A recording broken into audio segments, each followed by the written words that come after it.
Today we're making focaccia. You might be like, what is focaccia? Focaccia is a traditional Italian flatbread that is made from flour, water, olive oil, salt, and yeast. It is known for its soft, airy interior and golden crust with characteristic dimples on the surface. Yeast is used as a leavening agent, meaning it helps the dough rise by producing gas during fermentation. The process of yeast rising is when yeast microorganisms produce carbon dioxide and ethanol by consuming sugars. The carbon dioxide becomes trapped, causing the dough to expand and become light and fluffy. The most common baking yeast is Saccharomyces cerevisiae, also known as baker's yeast. So now we're going to show you how we make it. The ingredients you'll need are your dough. Remember, our dough is made with yeast.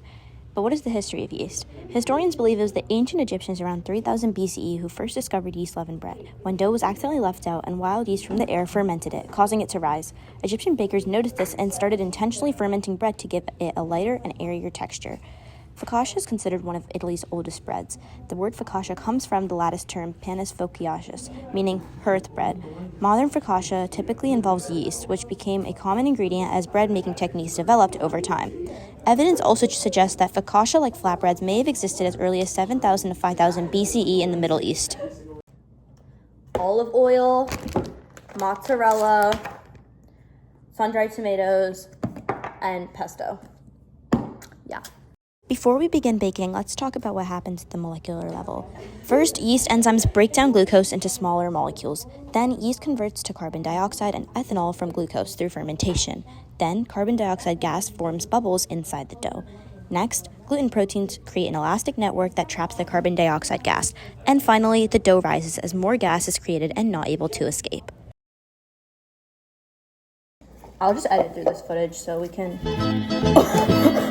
Wow. Wow. Wow. Wow.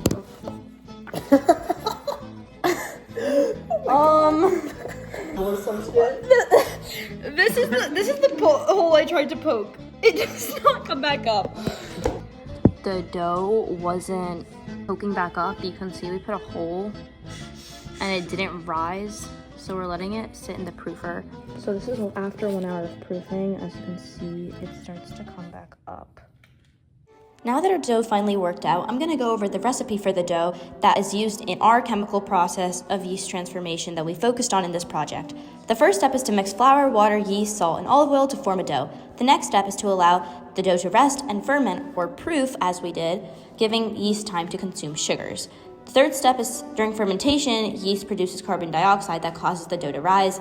Next, stretch the dough into a baking pan and create dimples in the surface.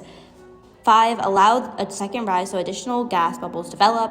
6, bake the dough in the oven. Heat expands the trapped gases, and the dough rises further. It's called oven spring. Lastly, the gluten and starch sets, moisture evaporates, and the crust turns golden brown, creating your finished focaccia. Simple, dimple, pop, and squeeze. This is going in the video. Okay, now we're adding the pesto on. Oh, wow. Now we're redimpling, just because it kind of got undimpled. But it's okay. It adds to the Italianness. It's all my Italians out there.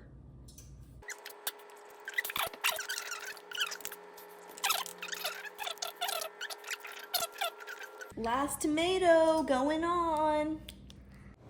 There are different physical properties and chemical properties involved with the yeast. So in terms of physical properties, there's the elasticity of gluten that allows the dough to stretch. Gas retention allows carbon dioxide bubbles to remain trapped in the dough, and moisture content affects dough texture and fermentation rate. For the chemical properties, fermentation reactions convert sugars into carbon dioxide and ethanol. Enzymes break down starches into simple sugars that yeast can consume, and heat causes proteins and starches to set during baking, creating the bread's final structure. So right now we have the focaccia going for 10 minutes, and then once it's the 10-minute mark, we're going to take it out and add mozzarella cheese. That's how it's looking. There are different physical and chemical changes involved with the yeast. For the physical changes, dough increases in volume as gas bubbles expand, the dough becomes softer and more elastic, and water evaporates during the baking process.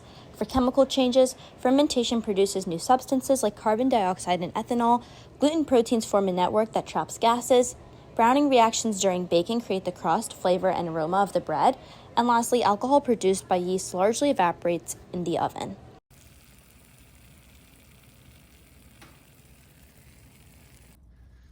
I'm just picking my homemade basil plant for garnish for the top.